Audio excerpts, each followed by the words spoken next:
TV Liberté n'est pas financé par les oligarques qui dealent avec le pouvoir, ni par le pouvoir qui deal avec les oligarques. TVL n'est pas arrosé par les laboratoires pharmaceutiques qui courent après leurs profits jusqu'au mépris de vos vies. Derrière TVL, il n'y a pas de marchands de canons qui comptent sur la guerre pour faire leur beurre. TV Liberté, c'est un média alternatif, indépendant.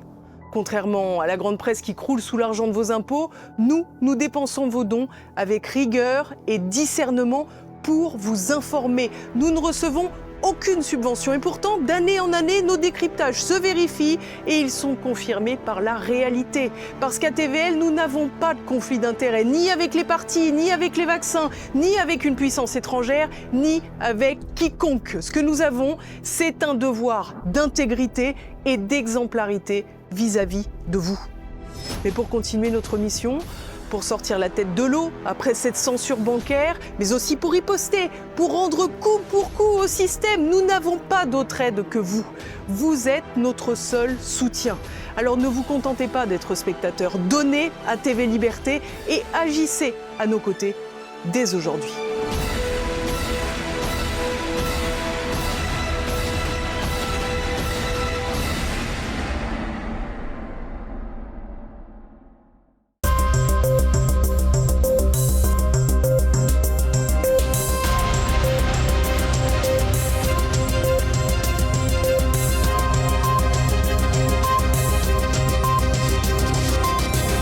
Monsieur, bonsoir. Au programme de cette édition, nous reviendrons sur le statu quo autour des plans de paix en Ukraine. Pendant que Donald Trump durcit le ton à l'égard de Zelensky, les Européens le poussent vers des exigences irréelles. Nous évoquerons ensuite le pacte migratoire européen qui devrait imposer prochainement des quotas de migrants à différents pays, dont la France. Et puis nous ferons ensuite le point sur la Syrie, un an après la chute de Bachar el-Assad. L'UE et Zelensky toujours dans le déni. Un nouveau plan de paix aurait encore été façonné lors de la réunion de dernière minute à Londres. Un programme en 20 points qui rejette toute perte territoriale. Le point tout de suite. Un nouveau plan fait pour échouer. Lundi, Volodymyr Zelensky a parcouru un véritable marathon lors duquel il a rencontré tous les vestiges néoconservateurs actuels, d'Emmanuel Macron à Keir Starmer en passant par Friedrich Merz, ainsi que le patron de l'OTAN Mark Rutte et la présidente de la Commission européenne Ursula von der Leyen. Un aréopage de dirigeants atlantistes pour qui la réalité militaire n'existe visiblement pas. En effet, à l'issue des rencontres, Volodymyr Zelensky a déclaré aux journalistes qu'un nouveau plan de paix révisé serait bientôt communiqué.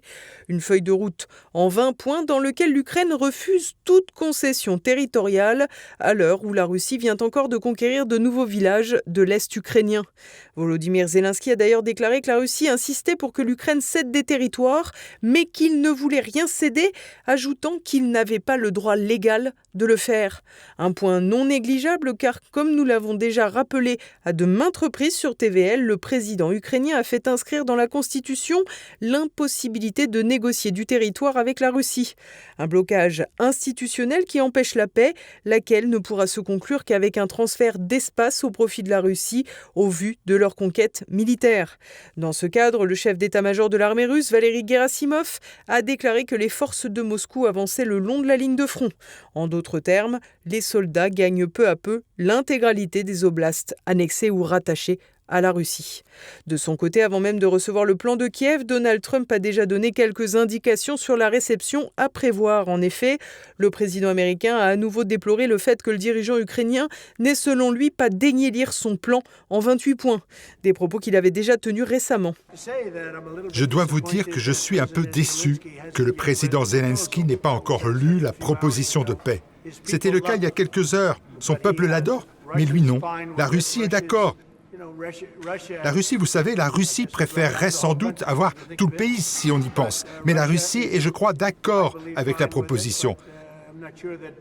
Mais je ne suis pas sûr que Zelensky le soit. Son peuple adore la proposition, mais lui ne l'a pas lue. Des propos visant ni plus ni moins à décrédibiliser Volodymyr Zelensky. Dans cette perspective, Donald Trump a également réitéré son conseil d'organiser des élections en Ukraine. En effet, par le biais de la loi martiale en vigueur, l'élection qui devait être organisée au printemps 2024 n'a jamais eu lieu. C'est donc une façon plus ou moins claire pour Donald Trump de rappeler que Zelensky n'est plus légitimement à la tête de son pays. L'objectif est clair, créer l'insécurité du côté du président ukrainien pour qu'il se résolve à consentir à la paix. Les Européens jouent ainsi une partition inverse en élaborant des plans de paix avec Zelensky comme s'il représentait la partie gagnante sur le terrain militaire. Un refus de voir la réalité qui prolonge donc le massacre sur le front et pourrait conduire l'Ukraine à un point de non-retour. Toujours plus de migrants et de lourdes amendes pour les pays qui refusent leurs quotas. Voilà ce que prévoit le pacte migratoire de l'Union européenne. En chantier depuis 2020, les derniers ajustements sont en train d'être votés pour une entrée en vigueur en 2026. Plusieurs pays d'Europe centrale le contestent. Explication de Nicolas de Lamberterie. Cela fait plus de 10 ans que l'Union européenne en rêve. Ce sera très prochainement une réalité. Les fameux quotas de migrants obligatoires à répartir dans tous les États membres de l'Union. En effet, depuis la crise migratoire de 2015, avec l'arrivée soudaine et massive de millions de migrants par voie terrestre depuis les Balkans, Bruxelles rêve de mettre en place un dispositif de répartition des migrants sur l'ensemble des États membres de l'Union européenne.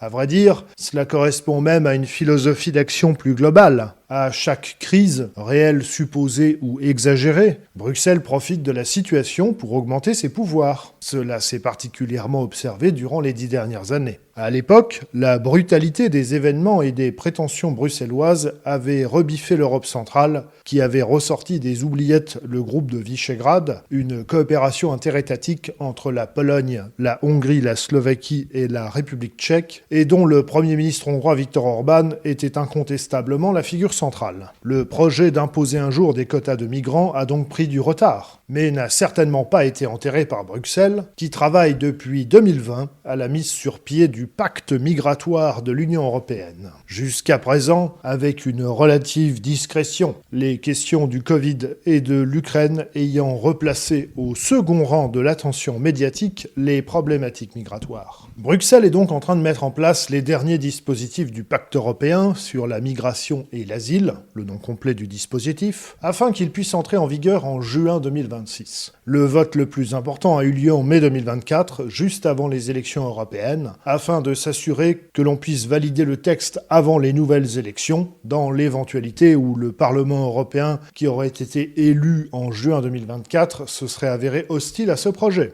Comme souvent, le paquet d'ensemble comprend toujours les mêmes ingrédients. D'une part, une série de dispositions qui, dans les faits, favorisent et accélèrent les flux migratoires, et d'autre part, quelques mesurettes qui les restreignent, ce qui permet aux ONG de geindre dans les médias et l'opinion publique hostile au phénomène migratoire de croire que des mesures sont enfin prises dans un sens qui leur convient. Concrètement, le principe de quota sera le suivant. Bruxelles déterminera quels sont les pays qu'il faut soulager et vers quel pays il faut envoyer des migrants. Si le pays qui doit accueillir des migrants s'y refuse, il devra payer une amende de 20 000 € par migrant refusé. Et s'il refuse de payer cette amende, pas de problème. L'argent sera déduit de ses fonds européens, comme c'est le cas de la Hongrie, qui a refusé de payer une amende très importante de 200 millions € après avoir été condamnée par la CJUE pour des manquements au respect du droit d'asile. Ce projet a soulevé l'opposition de plusieurs États membres de l'Union, y compris la Pologne, dirigée par le libéral européiste Donald Tusk. En interne, Tusk se voyait en effet contesté par l'opposition conservatrice, qui venait de remporter l'élection présidentielle, et il se devait donc de faire mine d'adopter une position dure vis-à-vis de Bruxelles. Mais au final, conformément à l'adage « diviser pour régner », Bruxelles a trouvé la parade, prétextant la pression migratoire dont a été l'objet la Pologne ces dernières années. Varsovie est exemptée de quotas pour 2026. Une façon habile de s'assurer qu'on ne verra pas de suite la reconstitution d'un axe de contestation Budapest-Varsovie au sein de l'Union européenne. On notera aussi un autre deux poids deux mesures. Alors que la Hongrie n'a jamais reçu la moindre aide lorsqu'elle a protégé la frontière sud de Schengen en 2015 et qu'elle a bien au contraire été lourdement vilipendée pour cela, la Pologne et la Lituanie ont reçu un soutien certain de Bruxelles lorsque ces deux pays ont dû faire face à des arrivées de migrants du Moyen-Orient via la Biélorussie. En clair, lutter contre l'immigration illégale lorsqu'elle est pilotée en sous-main par les services biélorusses ou russes, c'est acceptable. Mais lutter contre une immigration illégale rigoureusement identique lorsqu'elle est pilotée par les réseaux d'ONG de George Soros, c'est très mal. Et en dépit des rodomontades de certains, on voit maintenant mal ce qui pourrait empêcher la mise en œuvre pleine et entière du pacte migratoire. Quant à la France, étant donné qu'elle n'est pas considérée comme un pays sous pression migratoire, au contraire de pays comme l'Espagne, l'Italie, la Grèce ou Chypre, elle aura donc droit elle aussi à son quota de migrants. Quant aux mesures censées faciliter le renvoi de ces migrants, on peut faire confiance à l'armada judiciaire, médiatique et associative qui pullule en France pour s'assurer qu'elles ne seront pas mises en œuvre et que les migrants qu'envoie Bruxelles resteront durablement dans le pays. Retour sur la Syrie, un an après la prise de pouvoir par le djihadiste dit modéré Ahmed al-Shara. La reconstruction est lente et l'inquiétude est grande pour les minorités. Explication de Renaud de Bourleuf. C'était, il y a un an, presque jour pour jour, le 8 décembre 2024, les djihadistes d'Aït al-Sham prenaient le pouvoir en Syrie avec une rapidité étonnante. Le chef d'État déchu Bachar al-Assad quittait le pays et dans tout l'Occident, les élites néoconservatrices sortaient le champagne. Mais alors que depuis un an, le président par intérim Ahmed al-Shara, qui a troqué son treillis d'al-Nosra pour un costume et une cravate, soigne son image sur la scène internationale, quel est le bilan pour les Syriens ? Le 6 novembre, le Conseil de sécurité de l'ONU a décidé de lever les sanctions économiques. Le pays était en effet soumis à une interdiction de voyage, un gel des avoirs et un embargo sur les armes. Reste qu'à l'heure actuelle, 16,5 millions de personnes ont besoin d'aide humanitaire, 90% de la population vit sous le seuil de pauvreté. De nombreuses habitations et les infrastructures sont en ruine. Fin octobre, le ministère de l'Énergie syrien a annoncé de nouveaux tarifs pour l'électricité, multipliant la facture par au moins 60, suscitant la colère et l'inquiétude de nombreux habitants. Benjamin Blanchard, directeur de l'association SOS Chrétiens d'Orient, revient sur les perspectives à court terme pour la Syrie.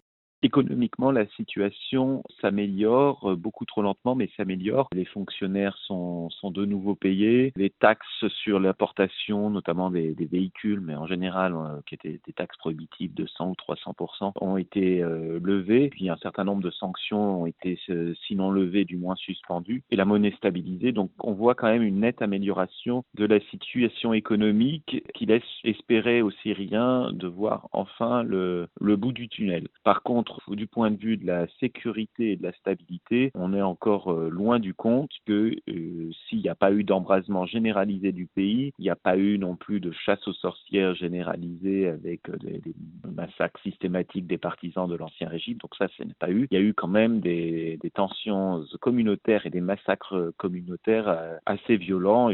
Dès le mois de mars, des massacres ont lieu le long de la côte syrienne. En une semaine, au moins 1400 personnes ont été tuées, principalement dans la communauté alaouite, minorité dont l'ancien chef d'État Bachar al-Assad est issu. Le nombre de morts serait sous-évalué, des observateurs affirmant que le Croissant Rouge a été expulsé de la zone, remplacé par les Casques Blancs, une ONG qui s'est illustrée aux côtés des rebelles durant la guerre civile. D'autres massacres ont eu lieu en juillet dans la région de Soueida, au sud du pays, affectant la minorité druze. Pillages, incendies de maisons, exécutions sommaires, y compris de femmes et d'enfants. Il est question d'environ 2000 morts. En juillet, une autre minorité, les Kurdes, a rejeté l'idée d'un désarmement.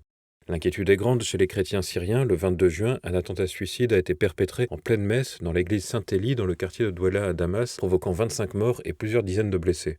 D'une manière générale, les minorités n'ont pas confiance dans le nouveau régime. Alors, il y a eu un sondage qui a été fait récemment qui annonce une cote de confiance du gouvernement de 80% dans l'ensemble de la population, mais en fait, c'est surtout chez les Arabes sunnites. Et par contre, la cote de confiance dans les minorités est très basse. Donc oui, il y a un problème de confiance parmi les minorités. Au contraire, il y a un fort enthousiasme de la population majoritaire, donc arabe sunnite, qui relève la tête après avoir senti être oppressé par une élite qui ne la représentait pas, qu'elle estime qu'il ne la représentait pas pendant 5 décennies. L'ONU a annoncé qu'en tout, en un an, 1,2 million de Syriens étaient revenus en Syrie. Donc ça, c'est pratiquement uniquement des Arabes sunnites.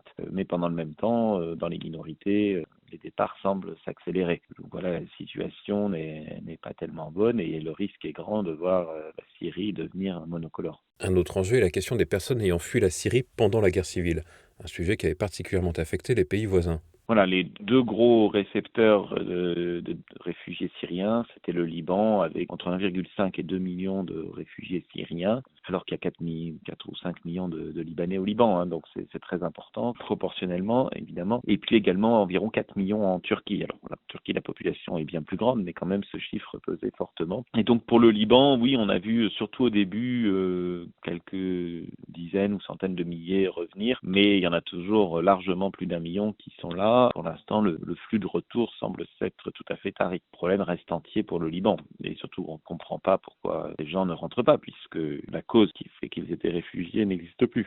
Ils fuyaient le régime précédent de Bachar al-Assad, ce régime n'est plus là, donc ils devraient rentrer. En fait, il y a un vrai problème, c'est que tant qu'ils sont réfugiés, ils touchaient des subventions des Nations Unies. Tant qu'ils touchent, ils n'ont pas de raison de rentrer puisqu'ils perdraient leurs revenus, alors que souvent leurs maisons sont détruites en Syrie. Là, aujourd'hui, les subventions ont fortement baissé, donc peut-être que ça va inciter certains à rentrer. Avec ou sans Bachar al-Assad, la stabilité du Proche-Orient ne semble pas en bonne voie. Et l'on reste en compagnie de Renaud de Bourleuf, cette fois pour l'actualité en bref en France. Brigitte Macron n'aime pas les féministes. Celle que les médias appellent la première dame s'est rendue au chevet de l'humoriste Harry Habitant, lui affirmant dans le texte « S'il y a des sales connes, on va les foutre dehors ». Un langage châtié qui faisait référence à l'interruption du spectacle par 4 militantes du collectif Nous Toutes, en traitant le prétendu comique de violeur le samedi précédent. L'homme a en effet fait l'objet d'accusations de viol par une jeune femme qu'il fréquentait, mais l'instruction avait abouti à un non-lieu, malgré des constatations médicales édifiantes et plusieurs jours d'ITT. L'entourage élyséen a expliqué l'écart de langage par le fait que Brigitte Macron condamnait la méthode jugée radicale des féministes.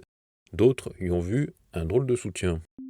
L'agriculture française a-t-elle un pied dans la tombe ? C'est le message de professionnels du secteur qui ont déposé lundi des cercueils remplis de produits agricoles devant le ministère de l'Agriculture ou devant des préfectures. L'initiative venant de membres des jeunes agriculteurs dans l'Oise et de la coordination rurale et de la Confédération paysanne en Lozère. Les agriculteurs s'opposent non seulement à l'accord de libre-échange UE-Mercosur qui mettrait en danger la filière de l'élevage, mais aussi aux abattages systématiques de troupeaux entiers dans les cas de dermatose nodulaire contagieuse. Ils affirment que c'est une maladie qui se soigne et qu'abattre un élevage entier pour une vache contaminée n'est pas une solution. Dans le Doubs, un élevage a été abattu au début du mois malgré l'opposition de nombreux agriculteurs et voisins. Et nous continuons avec Olivier Frère-Jacques pour l'actualité internationale. Regain de tension entre Bujumbura et Kigali. Le Burundi a accusé le Rwanda d'avoir largué des bombes sur la commune frontalière de Cibitoke, blessant 2 personnes dont un enfant de 12 ans. Cet incident, survenu lundi, a ravivé les tensions régionales déjà exacerbées par l'avancée du groupe rebelle M23 en République démocratique du Congo. Soutenu par le Rwanda, le M23 progresse vers Uvira, près de la frontière burundaise, forçant des centaines de soldats congolais et burundais à se réfugier au Burundi. Le ministre burundais des Affaires étrangères a dénoncé l'attitude belliqueuse du Rwanda et convoqué le corps diplomatique à Bujumbura. Le Burundi affirme ne pas être impliqué dans les conflits en cours et dit réitérer son attachement à la paix régionale. 83 ans et toujours président de la Côte d'Ivoire. Lundi à Abidjan, Alassane Ouattara a prêté serment pour son 4e mandat. Le 25 octobre, il avait été réélu avec 89,77% des voix. Un score à relativiser car 50% des électeurs se sont déplacés seulement. L'exclusion de plusieurs candidats ayant entraîné un boycott du scrutin.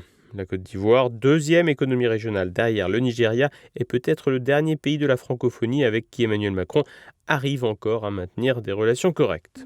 Nouvelle frontière selon Tel Aviv. Le chef d'état-major israélien Eyal Zamir a qualifié la ligne jaune de démarcation à Gaza de nouvelle frontière, marquant un premier retrait des troupes et servant de ligne de défense avancée. Benjamin Netanyahou espère passer très bientôt à la deuxième phase de l'accord de cessez-le-feu, incluant le désarmement du Hamas, le retrait israélien et le déploiement d'une force internationale. Le Hamas, justement, se dit prêt à remettre ses armes à une autorité palestinienne sous l'occupation cesse, mais refuse une force étrangère. Netanyahou évoque de son côté une troisième phase de déradicalisation de Gaza. Par ailleurs, Israël continue ses frappes contre le Hezbollah au Liban malgré un cessez-le-feu datant de novembre 2024. Le chancelier allemand Friedrich Merz, en visite, a réaffirmé le soutien de son pays à Israël tout en disant vouloir contribuer à la reconstruction de Gaza.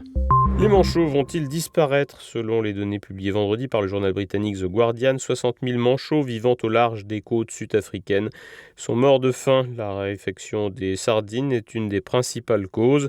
Depuis 2024, les manchots du Cap sont classés en danger critique d'extinction avec moins de 10 000 couples reproducteurs restants. Et voilà, c'est déjà la fin de cette émission. Vous pouvez dès à présent retrouver Choc du Monde. Édouard Chano reçoit Pierre-Emmanuel Thoman pour évoquer le changement de doctrine de sécurité aux États-Unis. Le plan A, c'était une négociation avec les États-Unis en décembre 2021 pour une nouvelle architecture européenne de sécurité avec non-élargissement de l'OTAN et l'inscrire dans de nouveaux traités qui introduisent un nouvel ordre spatial et géopolitique. Les États-Unis ont refusé. Les États-Unis, sous la présidence de Joe Biden, en même temps, soutenaient Kiev, armaient Kiev, et ils ont craint une nouvelle offensive de Kiev sur le Donbass, et ils ont décidé d'intervenir. À ce moment-là,